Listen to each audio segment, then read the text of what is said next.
Hay una frase que se escucha cada vez más tanto en charlas de taller como entre usuarios comunes. Los autos de antes duraban toda la vida. Y aunque muchos creen que es solo nostalgia, la realidad es que hay razones técnicas, comerciales y de uso muy claras que explican por qué hoy un auto moderno no envejece igual que uno de hace 20 o 30 años.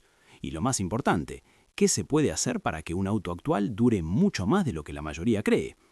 Para entender el problema, primero hay que entender cómo se diseñaban los autos antes. Durante décadas, los fabricantes priorizaban la robustez por sobre la eficiencia.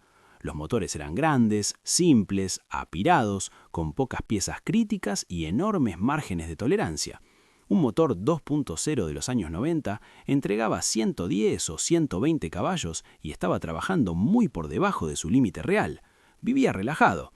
Eso hacía que toleraran mal mantenimiento, combustibles malos, aceites genéricos y uso intenso sin romperse. Hoy el escenario es completamente distinto.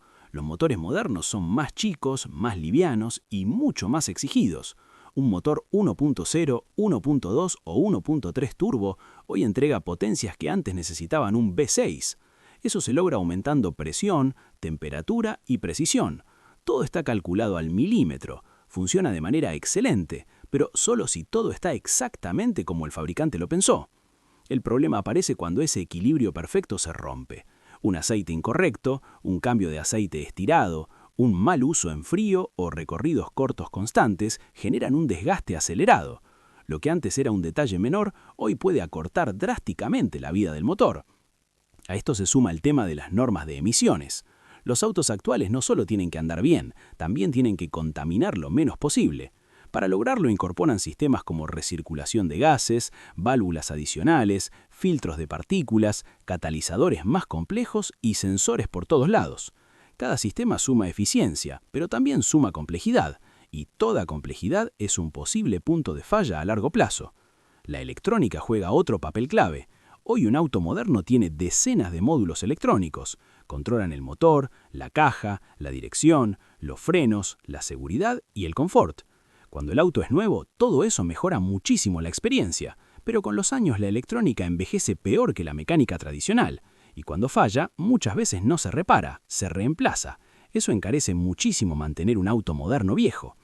Otro factor que casi nadie tiene en cuenta es el uso real que le damos a los autos hoy.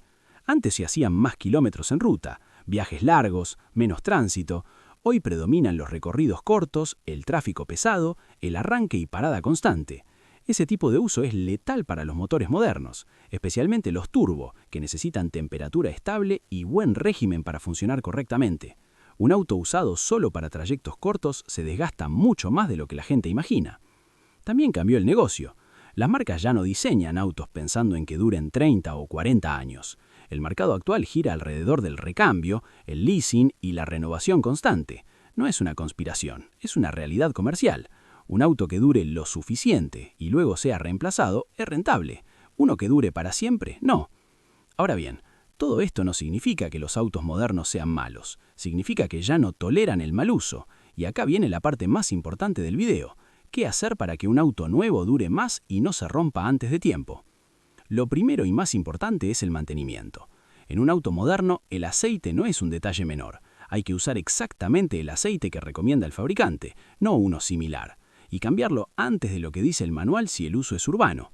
Muchos fabricantes hablan de 10, 15 o incluso 20.000 kilómetros, pero en ciudad, un cambio cada 7 u 8.000 kilómetros alarga muchísimo la vida del motor. El segundo punto clave es el uso en frío. Los motores modernos no necesitan calentar en ralentí durante minutos, pero sí necesitan manejarse suave los primeros kilómetros. Nada de acelerar fuerte en frío, nada de exigir el turbo hasta que el motor esté a temperatura. Ese simple hábito hace una diferencia enorme a largo plazo. El tercer punto clave es entender cómo usar un motor turbo. Los turbos no se llevan bien con el uso constante a muy bajas vueltas ni con apagados bruscos después de exigir el motor. Manejar siempre ahogado o apagar el auto inmediatamente después de una exigencia fuerte acorta la vida del turbo. Dejarlo un momento relajarse y usar bien el régimen es clave. Otro punto importante es el tipo de recorrido. Si usás el auto solo para trayectos cortos, conviene cada tanto hacer un recorrido más largo, a velocidad constante, para que el motor, el aceite y los sistemas de emisiones trabajen correctamente. Esto ayuda a evitar acumulación de residuos y fallas prematuras. También es clave no ignorar pequeños síntomas. Un ruido raro, un tironeo leve, una luz que aparece y desaparece no son cosas para dejar pasar. En autos modernos, los problemas pequeños se vuelven grandes muy rápido si no se corrigen a tiempo. Y por último, entender que el auto moderno no es indestructible. Es eficiente, potente y cómodo, pero exige respeto. Si se lo cuida como corresponde, puede durar muchos años y muchos kilómetros, pero si se lo trata como a un auto de los 90, dura menos, mucho menos. Entonces, ¿los autos duran menos que antes? Sí, en manos descuidadas, pero en manos informadas, un auto moderno bien mantenido puede sorprender. La diferencia no está solo en el auto, está en cómo se lo usa. Y entonces la pregunta final no es si los autos modernos son peores, sino si nosotros aprendimos a usarlos. Porque hoy un auto puede durar muchos años y muchos kilómetros, pero solo si se lo trata como una máquina de precisión y no como un fierro indestructible. Ahora te dejo el desafío. ¿Crees que los autos de antes eran realmente mejores o simplemente éramos más tolerantes a sus defectos? ¿Tuviste alguna experiencia con un auto moderno que te haya decepcionado o uno que te haya sorprendido para bien? Lee los comentarios, porque muchas veces la mejor información no está en el manual, sino en la experiencia real de quienes ya los usaron.